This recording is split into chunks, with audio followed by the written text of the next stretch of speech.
about 3 years ago when I started this, I put together in my pilot brain and my lawyer brain, I put together, if I were new to the industry and I wanted to know all of this stuff because I just now graduated from Embry-Riddle. Well, I mean, I did back in, 2003, but if I if I wanted to do that and be a good fit for any company hiring me, what would I need to know to impress my people on the interview and get the job?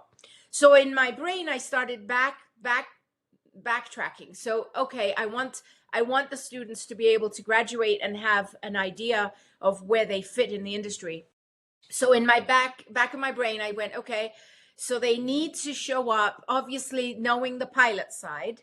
And so that's went into all the regs that had to do with the SFAR and getting the ACS together so that they knew what they needed to do for their type rating. And then I went, okay, so that's one piece.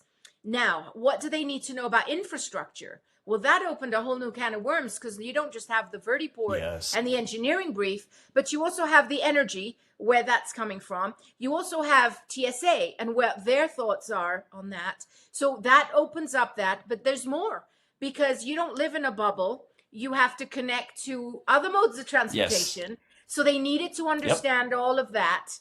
And then they had to understand a little bit about the customer who wants comfort and convenience. You have to know about, the amenities you have to put in place, the parking spaces, the food, the entertainment, perhaps, just the creature comforts. But it gets bigger than that, because now you're talking about the zoning of the land and the city councils.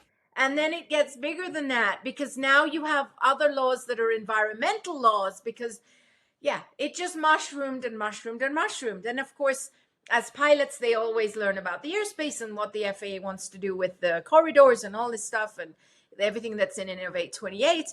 And then, then you have to talk about weather, because we really don't talk a whole lot about weather, but drone delivery needs some kind of, and this is where Clint comes in, and I love it.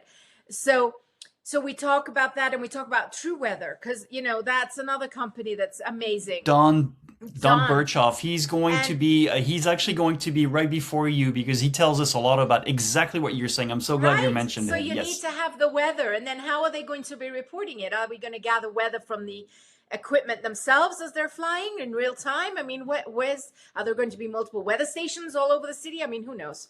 So there's all of that, right? And then the best part of this is the social aspect, because you have to, how does the actual consumer feel about all this? I mean, are they comfortable in a small airplane like this? I mean, I know from flying my own small aircraft, I even have friends who are afraid to fly, who won't fly with me. And then I have the diehards that, oh, you're going to go fly over for breakfast? Let me come with you. It goes from one extreme to the other. And so how do people fit in with that? And so, I mean, the class became that's how I prepare. So I prepared all these modules. I start off with the business module, because a lot of people don't understand business formation. And then more than business formation, why you're picking a Corp C or an S Corp or a LLC, they don't understand also how to fund it. And we all know that 99% of startups go under because, funding, and you're not getting any return on investments. And so eventually your investors are just like, okay, we're not funding this anymore. And so we talk about that in the first section. And then we go into the aircraft, and we go through all the gamut of all the different vehicles that have been produced so far. I mean, last year we quit talking about Lilium, because that stopped. We quit talking about Volocopter because we're waiting for that to come back. And so we go through all of the aircraft changes, and then we do the infrastructure, we do the weather, we do the regs, we do the airspace. By the time we're done in April, hopefully they see the big picture and they can put it all together